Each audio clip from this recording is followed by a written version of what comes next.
everybody, welcome to Arcane Duels. I'm Intangible. And I'm Koshade. And today, we're bringing you the promo of an awesome enchantment. This is promos for the Priestess versus Warlock Academy set. And today's going to be a Warlock spoiler, and it's going to be a level 1 enchantment. Yep, level 1 for minor creatures specifically. Cool. So let's bring this card up right now. It's called Curse of Decay! Curse of Decay! Cost 2 and 0 to reveal. And as you can see, it is it's a lot more deceptive than it looks, right? It's not just your typical ghoul rot impersonation. It doesn't do any poison damage, or it's not even a poison type, so it's immune, like all that immunity that zombies have, things like that. Doesn't count necessarily. It doesn't count at all. Yeah. And it also targets. It's not just a living creature target. It just targets minor corporeal creatures. And of course, any corporeal creature. And of course, minor creatures is something introduced in Academy where it's a level 2 or level 1 creature. Yep. So Intangible and I have talked about this. And basically, we think against zombies, it's very effective. Yeah. Very effective, because those zombies, you know, they're getting that, they're going to have that resilient trait, and so they're not going to take any damage except for on critical or direct damage, and direct damage is always considered critical. And so this thing just kind of bypasses that. Zombies also usually have lower life for their level because they have the resilient trait, and this card just doesn't care. Direct damage is an amazing way to kill zombies, and I think the Araxian Crown Warlock is going to love this kind of card. Oh, yeah. I mean, if he only has to do 1 damage left, just be like, here you go. And then it kills, you get the card back, and you're good. We'll go to Academy in a second, but this card offers a lot of interesting options that in Arena that you didn't really have before, or it duplicates something that you can either double up on or replace. And the card that usually comes to my mind is Chains of Agony. Chains of Agony costs 2, 1 to reveal, and hits something for 1 damage every time it moves. And yeah, that can be very effective against, you know, the things like the Falcons that can move 2 and attack. But otherwise, I usually use those to like just kind of chip off a creature or finish it off. If it's already taken all but 1 damage, a nice little 2 and 1 would be a good way to kill it. But this card, it's 2 and 0, and you're usually only casting it on a minor creature anyway. So it kind of, in its way, replaces Chains of Agony, but not exactly. Yeah, it's actually really interesting. I actually think this is also really good against like high armor minor level creatures. Something like the Emerald Tegu that has like 6 life but 3 armor. Yeah. 6 life? I think it's 6 life. You know, it's very good at just like chipping that away. And oftentimes I see whenever I run the Tegu, it'll have like 4 or 5 damage on it. And like if you put on a Curse of Decay, it just sort of ensures that death a little bit sooner. Absolutely. I mean, Timberwolf I think is actually a pretty good choice too.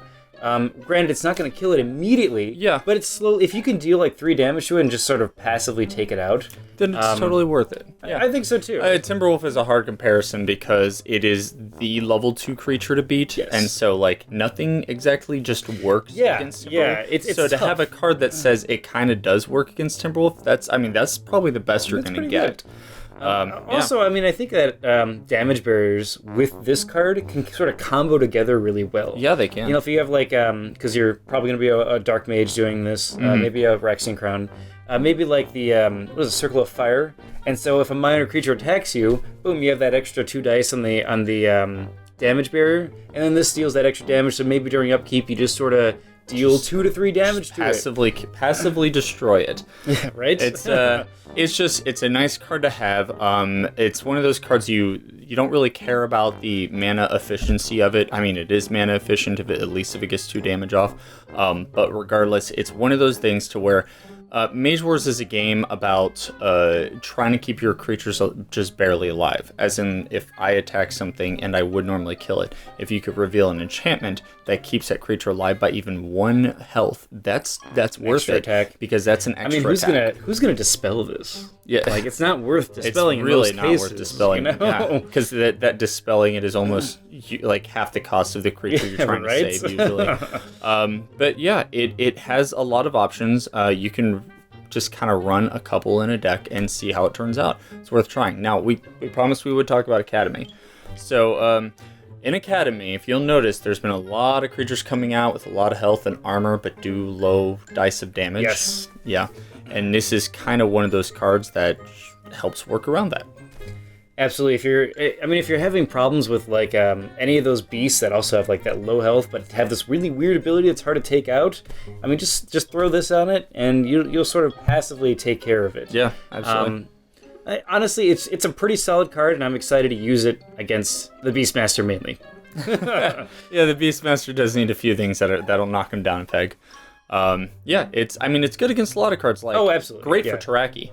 It's a great Anything with those counter-Taraki. dodging, all that dodging effect. Lightning Raptor, I would definitely use it against because if it gains that Counter Strike trait, you're like, oh no, I don't want. I don't want to attack this thing until I'm going to be able to kill it. And this is a good way to do that. So, we salute you, Cursed Decay, and see you guys later when we talk about our next card. Please subscribe to us and check out our other Priestess versus Warlock Academy spoiler videos. Yep. And eventually we'll have some games up.